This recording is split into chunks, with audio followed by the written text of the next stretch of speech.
I have a lot of scrap wood, and today it's going to prove to be a very good thing.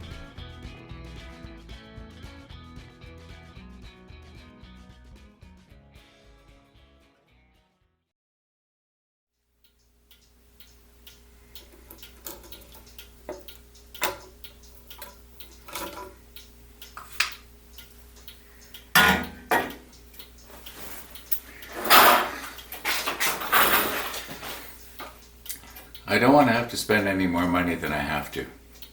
As you have seen already, I have a lot of scrap wood laying around. I want to use up what I can if I can. I know that I'm probably going to have to buy a few more bearings. I have almost enough, but not quite, to do a good job. If I find that I have to have a couple of intermediate gears in between the escapement wheel and the circumference of the dial, which will be a big gear, then I might have to, I'm definitely going to need more of these bearings. And the cheapest I've been able to find is about $1 a piece. So anyway, bottom line is I don't want to spend any more money than I have to. I know people think when they see my workshop that I spend a lot of money on down here, and well, I did when I got to set up, but I try to be inexpensive if I can. I'm kind of getting off the subject here. So I'm going to be using this scrap oak for the weights for the balance wheel, and this aspen I'm going to use for the arm because I have to take it down to about 1/4 of an inch on the ends at least. And aspen is a lot easier to work with than oak when it comes to machining and stuff like that. Anyway, we'll see what we can do here today. Last night, I'll be honest with you, last night I was kind of discouraged. And I thought, I think I'm going to throw in the towel on this thing. Not this towel, we'll keep that one. But I was discouraged because I was seeing a monumental task that's going to probably take about, I'm guessing, 3-4 months at the rate I'm going at it. And I thought this morning when I got up, I was all gung-ho again, and I was thinking, if I just take each little aspect of it as a project in itself, then it won't be so bad. And so today, I'm going to see if I can make the balance wheel. Anyway, that's sort of a disclaimer here, or a warning. This project, it may come to an abrupt end. I could all of a sudden think, why am I doing this? I'm not enjoying it anymore. And, if that happens, I'm sorry.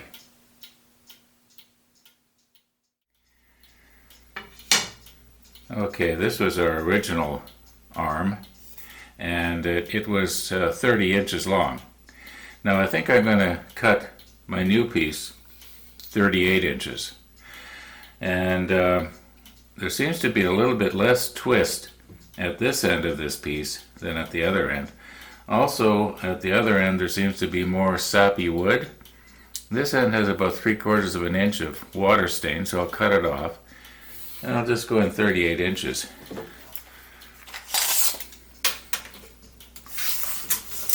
Okay. This shouldn't be rocket science. And I use the word about. I can always cut it shorter, but I can't cut it longer.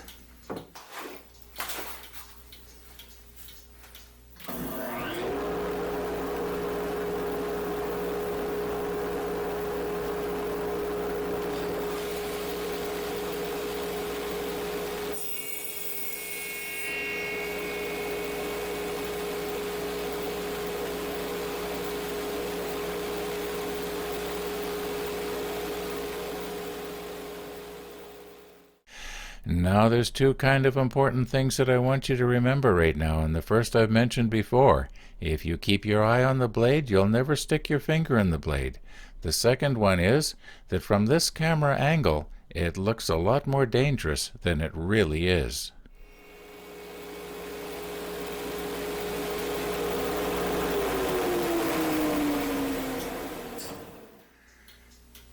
Okay, I'm just under 1/16 of an inch from 38. That's a pretty good guess. Anyway, there's just very little twist involved here right now. However, something I have noticed, you can have a board like this, and it might be perfectly flat, you know, no twisting at all. And after you've planed it down to the thickness you want, all of a sudden you notice it's twisted. Yeah. So what I'm going to do with this, I'm only going to take it down to the thickness I want, which will be about 1/4 of an inch. I'll only go part way down, and I'll leave the rest nice and wide. Make it a little stronger anyway, it'll be less floppy, if you know what I mean.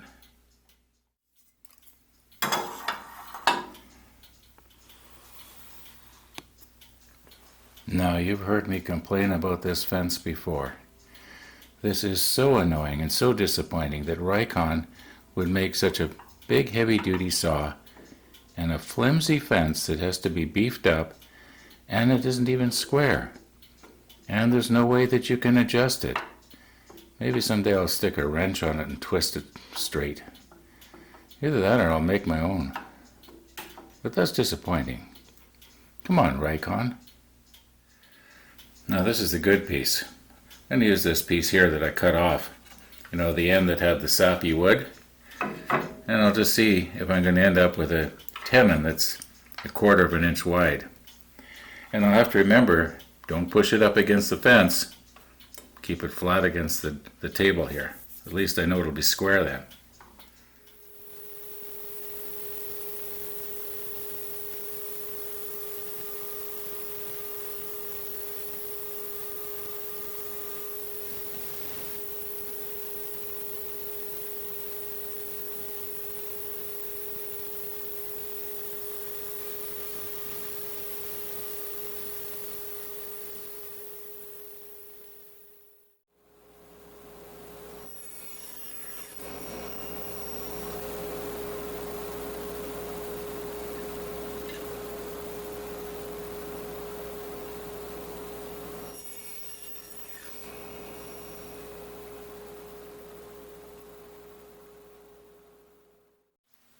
Well, as you can see, it's just a smidgen over 1/4 inch. I think I'm going to leave the adjustments the way they are, because by the time I sand that tenon down a little bit, it should be exactly right. I don't want it too tight anyway.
Now, if I'd have known that this was going to happen, I would have done the test first.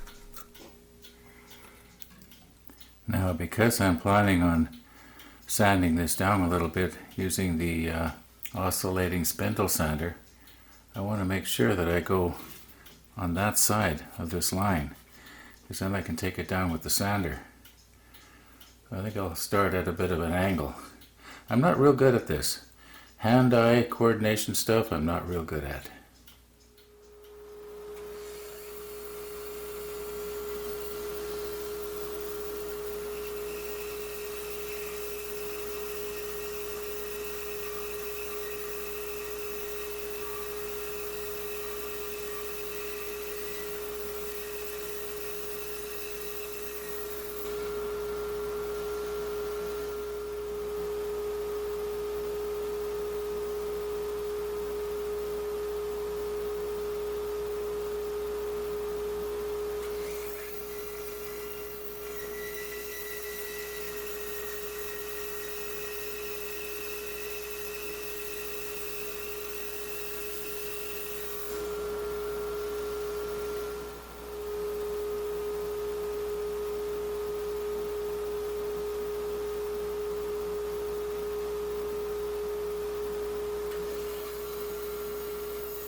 Now I'm going to be wanting to remember my own advice, and that is I can always take it off, but I can't put it back. So right here is where I want to do my sanding, not right here. So don't get too over exuberant here, Ron.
It's been my experience that these do not work well in oak. And also, this will only go in about this deep. And I had wanted the weight that I'm going to be making to be a little, deeper than that. So it means I'm going to have to redesign the weight. And hopefully it's going to be just a smidgen wider than what I've got here. This is a 1/4 inch. Now I know that this was slightly over 1/4 inch, but by the time I got through sanding it down a bit to get it smooth, it's probably just a little bit under right now. Well, we'll test it out tomorrow and see what we got. I'm sure it's going to be okay. I just have to redesign my weight.